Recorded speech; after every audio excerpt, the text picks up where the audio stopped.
Hello friends, आप सभी का आपके अपने YouTube चैनल कालचक्र इतिहास की यात्रा में मैं विक्रम सिंह स्वागत करता हूं।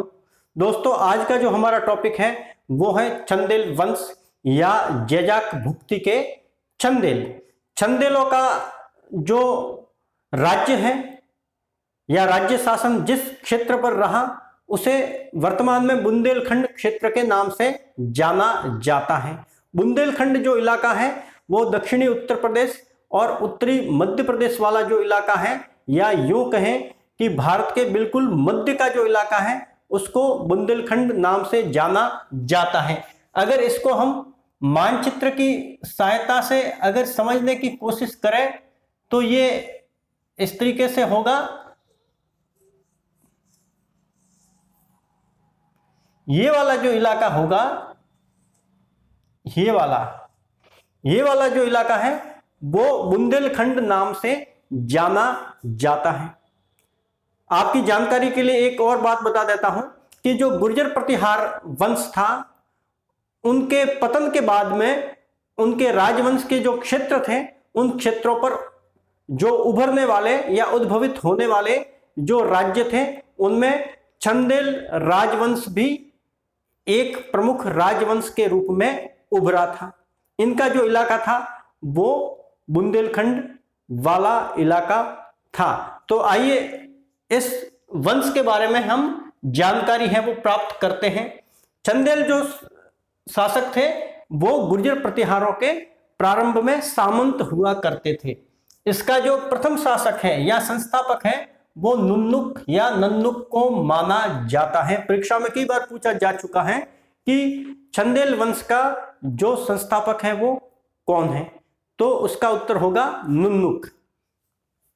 इस नुन्नुक का जो पुत्र था जिसका नाम जय सिंह था या जिसको जैजा भी कहा जाता था, और उसी के नाम से इस क्षेत्र को जैजाक भुक्ति भी कहा जाता है, और इस राजवंश को जैजाक भुक्ति के चंदेल भी कहा जाता है। जैजा के नाम से जैजाक भुक्ति क्षेत्र का नाम पड़ा, और जो चंदेल हैं वो राजवंश था, इसलिए इनको जैजाक भुक्ति के चंदेल नाम से जाना जाता है। इसमें यशोवर्मन जो था वो शक्तिशाली शासक था। यह ऐसा शासक था जिसने अपने आप को गुर्जर प्रतिहारों के नियंत्रण से स्वतंत्र किया। हालांकि वो दिखावे के तौर पर हल्का सा जो आधिपत्य है वो उनका स्वीकार करता था गुर्जर प्रतिहारों का, लेकिन वो वास्तविक रूप से स्वतंत्र शासक जैसा व्यवहार करता था। और इसकी जो इसने जो मालवा, चेदी और महाकौशल के जो इलाके हैं वो भी जीते। इसने विष्णु मंदिर जो कि चतुर्भुज नाम से प्रसिद्ध मंदिर है उसका भी निर्माण है वो खजुराहो में करवाया। एक जलाशय का भी निर्माण है वो कराया।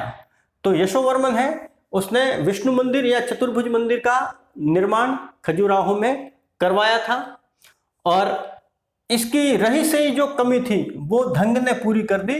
धंग है वो वास्तविक रूप से स्वतंत्र हो गया। उसने जो हल्का सा जो अधीनता जो यशोवर्मन बताता था वो भी उसने खत्म कर दी, और वो एक स्वतंत्र शासक के रूप में व्यवहार करने लगा। इसने कालिंजर को जीता, ग्वालियर को भी जीता।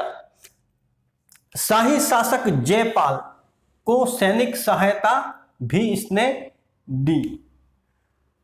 यह जो काल था उसमें मोहम्मद गजनवी और जो तुर्क थे उनके जो आक्रमण हैं वो भारत के उत्तर पश्चिमी इलाके पर अक्सर हुआ करते थे।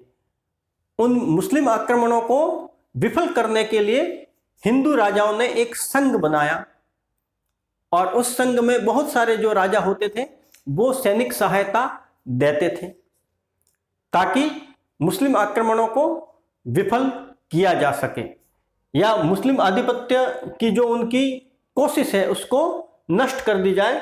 तो उस संघ के लिए धंग जो शासक है उसने सैनिक सहायता भी मुहैया करवाई, और इसमें सक्रिय हिस्सेदारी भी उसने निभाई।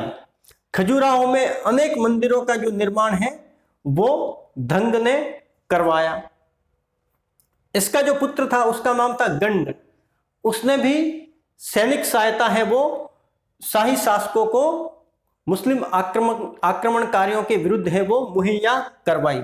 उसके बाद में जो अगला शासक हमें राजनीतिक पटल पर चंदेल वंश के देखने को मिलता है वो है विद्याधर। यह विद्याधर है वो चंदेल वंश के महत्वपूर्ण शासकों में सर्वाधिक महत्वपूर्ण शासक है वो माना जाता है और साथ में ही शक्तिशाली शासक भी माना जाता है। गुर्जर प्रतिहार ने जो विद्याधर ने गुर्जर प्रतिहार शासक राज्यपाल का वध कर दिया। हम देखते हैं कि चंदेल जो शासक थे वो गुर्जर प्रतिहारों के किसी काल में सामंत हुआ करते थे, लेकिन समय के साथ में गुर्जर प्रतिहार वंश है वो कमजोर होता गया, निर्बल होता गया और चंदेल शासक है वो मजबूत होते गए जो कि उनके सामंत हुआ करते थे। बाद में जब मोहम्मद गजनवी के आक्रमण भारत पर होने लगे तो गुर्जर प्रतिहार शासक राज्यपाल जो था उसने मोहम्मद गजनवी से लड़ने की बजाय भाग गया। इस कायरतापूर्ण कार्य के लिए विद्याधर ने उसको दंड स्वरूप उसका वध कर दिया। परमार शासक भोज और कलचुरी शासक गांगे देव के साथ मिलकर उसने जो मुस्लिम आक्रमण हो रहे थे उनको रोकने का प्रयास भी किया। इस वंश का जो अंतिम महत्वपूर्ण शासक था वो था परमर्दी देव या इसको परमल भी कहा जाता है। इसकी लड़ाई 1182 में पृथ्वीराज चौहान से हुई थी जिसमें इसको हार का मुंह है वो देखना पड़ा, लेकिन फिर भी यह एक शक्तिशाली और मजबूत शासक हुआ करता था। गहड़वाल वंश के जयचंद को हराने के बाद में इसने तुर्कों का जो है पुरजोर विरोध किया, हालांकि यह भी अपनी स्वतंत्रता कायम नहीं रख सका और अंत में इस जो राजवंश है उसका भी पतन हो गया और इसके जो राज्य था उस पर मुसलमानों का जो है अधिकार हो गया। यह जो वंश है वो अपनी स्थापत्य कला और जो मंदिर निर्माण कला है जो कि उन्होंने भारतवर्ष को प्रदान की है उसके कारण इनका महत्व है वो इतिहास में बहुत ही ज्यादा है। खजुराहो के जो मंदिर हैं वो अपनी स्थापत्य कला को लेकर पूरी दुनिया में प्रसिद्ध हैं। यूनेस्को की वर्ल्ड हेरिटेज में ये शामिल है। 950 से लेकर 1050 ईस्वी के बीच में पूरे 100 साल में बहुत सारे जो मंदिर हैं उनका निर्माण हुआ। इनमें हिंदू मंदिर भी है और जैन मंदिर भी है। कंदरिया महादेव का मंदिर है वो सर्व प्रसिद्ध सर्व प्रमुख और महत्वपूर्ण मंदिर है वो माना जाता है। खजुराहो जो है वो मध्य प्रदेश के छतरपुर जिले में स्थित है और इसको चंदेल शासकों ने अपनी राजधानी बनाया और ये जो खजुराहो है वो अपने मंदिरों के लिए प्रसिद्ध हैं जो कि उत्तर प्रदेश के छतरपुर जिले में स्थित है। इस खजुराहो से लगभग 100 किलोमीटर इस तरफ कालिंजर नाम की एक जगह है। यह कालिंजर है, उसके किले का जो निर्माण है वो भी चंदेल शासकों ने ही करवाया था, इसलिए इसका उल्लेख करना भी जरूरी है क्योंकि जो कालिंजर का किला है वो भारत के अपराजय माने जाने वाले किलों में प्रमुख स्थान प्राप्त किए हुए हैं। कालिंजर जो जगह है जिसको महोबा भी कहा जाता है वो उत्तर प्रदेश के बांदा जिले में स्थित है। यहाँ का जो किला है वो बहुत सारी ऐतिहासिक घटनाओं को अपने कलेवर में समेटे हुए हैं और यह जो किला है वो वास्तव में देखने योग्य किला है। इसके अंदर बहुत सारे गुप्तकालीन मंदिर भी मौजूद हैं। प्रसिद्ध जो शासक शेरशाह सूरी था उसकी मृत्यु भी इसी कालिंजर पर आक्रमण के वक्त एक गोला लगने के कारण हुई थी।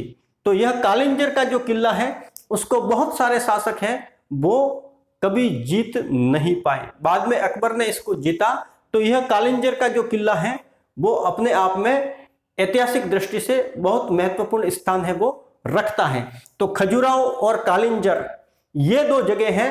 इन दोनों जगहों पर चंदेल शासकों का ही प्रभाव था, या इन दोनों जगहों को स्थापित करने में, और इनके जो इतिहास है बाद में जो इनका महत्वपूर्ण इतिहास रहा, भव्य इतिहास रहा, उस इतिहास के जो जनक हैं वो चंदेल शासक ही है। तो चंदेलों का यह जो काल है वो गौरवशाली काल रहा, और इसको हमने पढ़ा। आज का जो आपका टॉपिक है वो यही समाप्त होता है। धन्यवाद।